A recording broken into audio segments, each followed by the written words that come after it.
The winter air bites at your cheeks, and the smell of damp straw mixes with smoke from distant chimneys, curling into the gray morning mist. You see her before you, hands roughened by endless labor, shoulders tense, eyes wary, standing upon a raised wooden platform. The rope halter around her neck digs into her skin with every small movement, a tangible reminder that she is both visible and invisible, both present and possessed. She is not cattle. She is not a commodity. And yet the crowd treats her as both, and the market square seems to pulse with the weight of this perverse theater. As the first shouts rise from the gathered men, imagine for a moment the strangeness of a world in which survival and humiliation intertwine so tightly. The frost underfoot crunches beneath the boots of farmers, laborers, and curious townsfolk, all drawn by the spectacle of a woman's legal and social displacement. If you find yourself drawn into these forgotten corners of history, please consider leaving a like and subscribing. Tell me where you're watching from, whether a misty northern village or a bustling city across the ocean. There is a wonder in imagining that we are exploring these human stories together, stretching across continents, decades, and centuries, connected by the same curiosity for the lives of those who came before. By the 1820s, the ritual of wife-selling had become an oddly codified performance. Notices were placed in newspapers with the same clinical detachment one might expect from livestock auctions. To be sold at Doncaster Market, the wife of John Thompson. Healthy, capable of household labor, able to bear children. No reasonable offer refused. On the appointed day, the husband would lead his wife to a platform in the square, the halter a visible mark of the transaction to come. Onlookers pressed forward, eyes calculating, inspecting calloused hands, the firmness of her arms, the intelligence flickering behind her gaze. Every detail mattered. Every judgment carried the weight of her future, her freedom or her continued captivity. Some sales were staged for appearance only, prearranged between the woman and her intended new husband. In one recorded case from Brighton in 1826, a wife was sold for 5 shillings to a sailor who had courted her secretly for months. She ascended the platform with dignity, her halter loose around her shoulders, and the crowd watched what they assumed to be coercion. Yet the transaction was a carefully choreographed assertion of agency. The crowd's role was crucial. Public witnessing gave the sale legitimacy where the law offered none. Without the eyes of neighbors and friends, the ritual would have been meaningless. But not all auctions were consented to, and some descended into terror. In Manchester, 1824, a woman was knocked down for 5 shillings. But when displeased with the purchaser, she was offered again, this time for 3 shillings and a quart of ale. The throng's murmurs escalated into argument as she resisted, and the local magistrate intervened to prevent violence. These moments reveal the fraught moral landscape of wife-selling, a practice legally baseless, socially tolerated, and yet rigidly performative. Consent was a currency as fragile as the coins exchanged for her, and even her voice, soft, defiant, commanding, could not always secure the outcome she desired. The mechanics of the auction were theatrical and deeply ritualized. Husbands called for bids, describing their wives in terms borrowed from property law. Strong and healthy, adept in needlework, a good mother, and with all her teeth. The men in the crowd stepped forward, offering coins, sometimes pigs, occasionally a small barrel of ale, calculating their investment in flesh and labor. Each bid was met with murmurs, objections, and discreet glances. Some wives, like Sarah in Yorkshire, managed to influence the proceedings. When a rival bidder misread her signals, she called out, voice clear and unwavering, "I choose Thomas Miller. No stranger shall buy me." The square erupted in murmurs, confusion rippling through the men who had assumed their roles in this grotesque theater. Her choice, rare, brave, and socially transgressive, was allowed to stand. Yet even victories like Sarah's were tempered by the haunting reality that freedom came at a price. The rope halter was removed, but the legal fiction persisted. She remained property in the eyes of law, now under the ownership of another man. Her agency had been exercised, but within the narrow margins afforded by custom, by prearranged agreements, by the community's tolerance. Life after the sale could bring kindness or cruelty, comfort or renewed misery, and there was no recourse if the new husband proved as unkind as the first.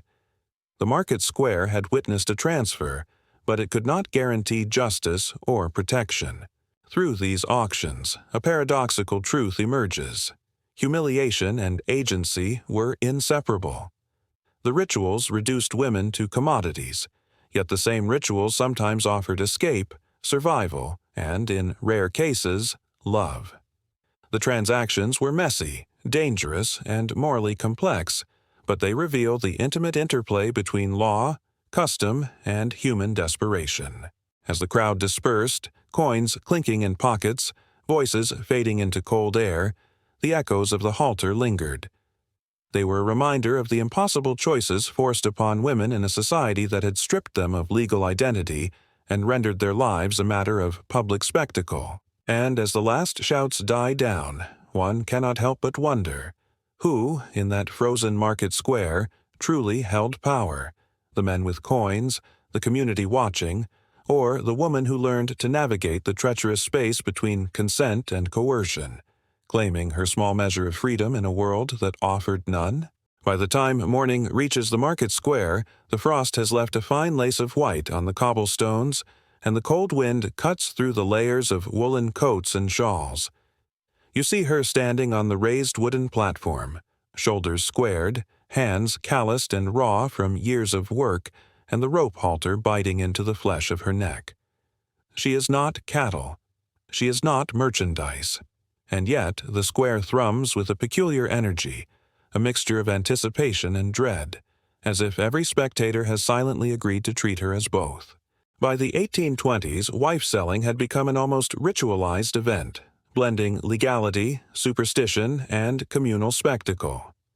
Notices appeared in local newspapers with the blunt detachment of a livestock auction.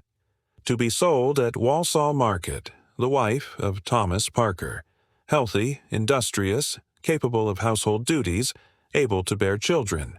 No reasonable offer refused. The advertisements were precise, almost clinical, listing age, physical stamina, character, and skills, as if these qualities could be measured like weight or height. On the appointed day, the husband, often flushed with nerves and the residue of early morning ale, would lead his wife to the platform, the rope halter marking her as property to be publicly transferred. The community gathered, their eyes keen, inspecting every detail, the hardness of her hands, the steadiness of her gaze, the set of her jaw. Some sales were prearranged, carefully choreographed by all parties involved. In one noted Brighton case of 1826, a wife was sold for 5 shillings to a sailor who had been courting her secretly. She stepped onto the platform with measured composure, the halter loose but symbolic, and the crowd assumed coercion when in fact it was a performance of consent. Public witness lent these transfers the appearance of legitimacy, a makeshift solution in a legal system that offered no remedy for separation. The ritual mattered because it allowed a socially recognized conclusion, even when the law refused to intervene. Not all sales were so consensual, and many descended into fear and confusion. In Manchester, 1824, a woman sold for 5 shillings refused the purchaser, prompting heated argument and requiring magistrate intervention to prevent violence. The friction between public ritual and private will illustrates the moral contradictions at the heart of the practice. A woman's voice was her only potential shield, and yet that voice could easily be drowned by the din of the crowd, by the ambitions of men, or by the strictures of custom. The auction itself was a grotesque theater. Husbands called for bids, framing their wives with language borrowed from property law. Strong, healthy, skilled in household labor, a good mother, and with all teeth intact.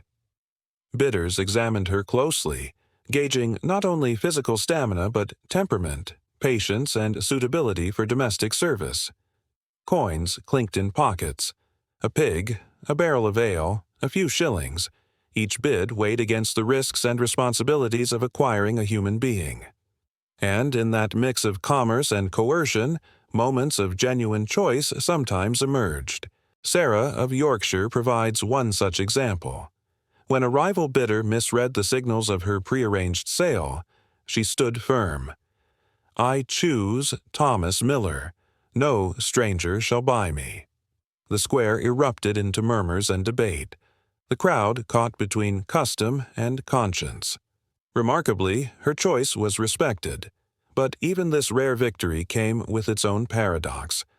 The halter was removed, yet she remained legally bound, now to another man who could prove mercurial or cruel. Her agency was exercised, yes, but within the narrow margins the law and custom allowed. This intricate choreography of ritual, coercion, and occasional consent exposes the fragile human scaffolding beneath public custom. Humiliation and agency were inseparable. The halter mocked her autonomy, yet it also, in some circumstances, enabled survival, escape, or even love.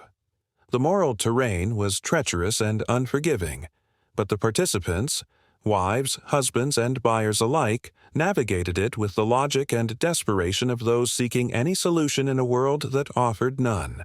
As the auction concluded and the crowd dispersed, coins in pockets, hushed voices fading into the cold air, the resonance of the halter lingered. It was not merely a token of ownership. It was a symbol of law's absence, of freedom measured in shillings, of agency carved from constraint.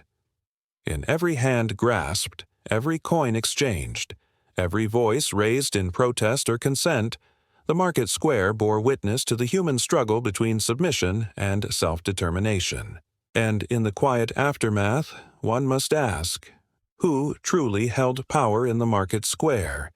The men with coins, the community observing, or the women who learned to navigate, resist, and assert agency within the suffocating bounds of law and custom?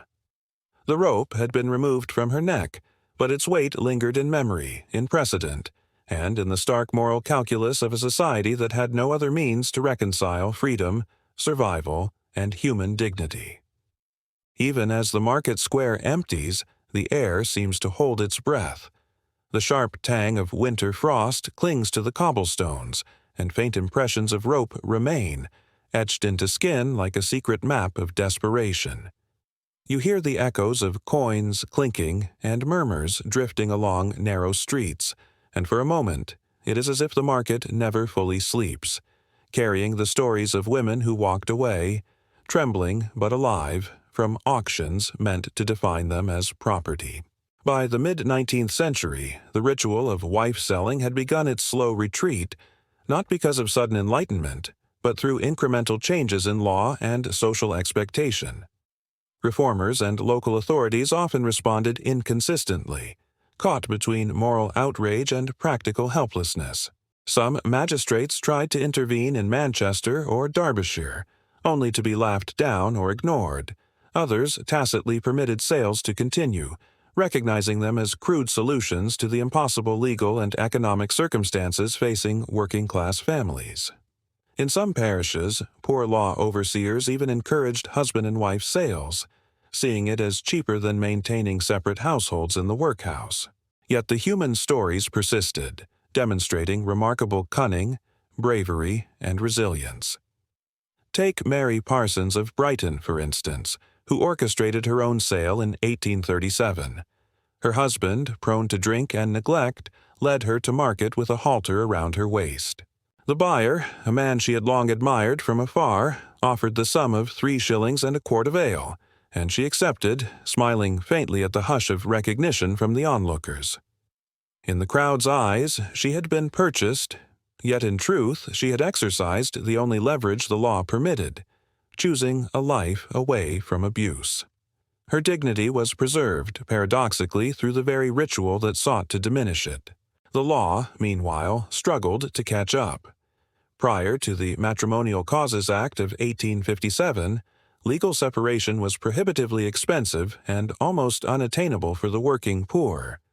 Local constables had no clear authority, and national legislation treated wife selling as a petty nuisance rather than a crime. This liminal space, between legality and custom, created room for negotiation and survival. A woman's voice, her willingness to assert preference, could influence the outcome of an auction, though always precariously. In Halifax, 1837, a wife was first sold for a shilling, repurchased by her husband, and then resold to a man she had selected, a dance of agency amid social and legal constraints. Even when formal law intervened, it could not erase the human ingenuity that persisted. Women found ways to leverage market customs to secure new beginnings. Some saved small sums to buy back their own freedom, others orchestrated private sales, and, in a few instances, husbands and wives colluded to stage a public auction as a means of legitimizing consensual separation. The halters themselves became symbols not only of subjugation, but of survival, remnants of a desperate economy, of love reconfigured under duress, and of society's uneven regard for human rights. Not every story ended well. Some women were forced into repeated sales, their futures determined by strangers indifferent to human cost. Children were sometimes included in transactions, collateral for survival, their cries blending with the murmurs of the crowd. Yet, even in these darker episodes, acts of resistance flickered. A sharp word, a rejected bidder, a subtle refusal to comply fully.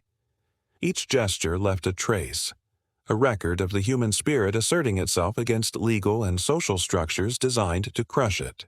By the 1840s and 1850s, societal attitudes were shifting.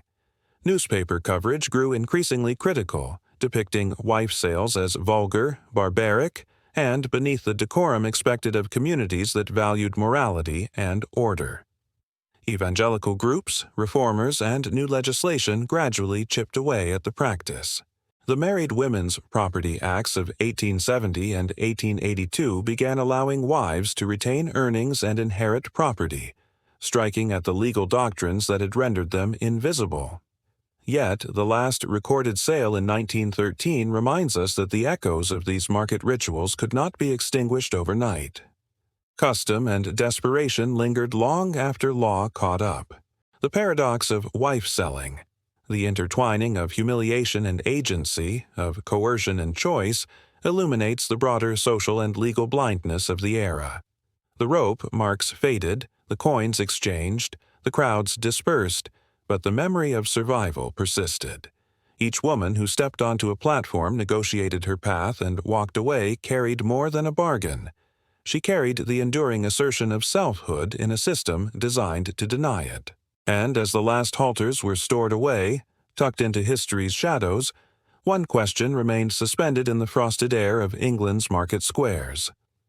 How much of human dignity can be preserved when survival itself is a transaction? Even as reforms promised new freedoms, the haunting imprint of rope and coin lingered, reminding every observer that liberty had once been measured, painfully, in shillings.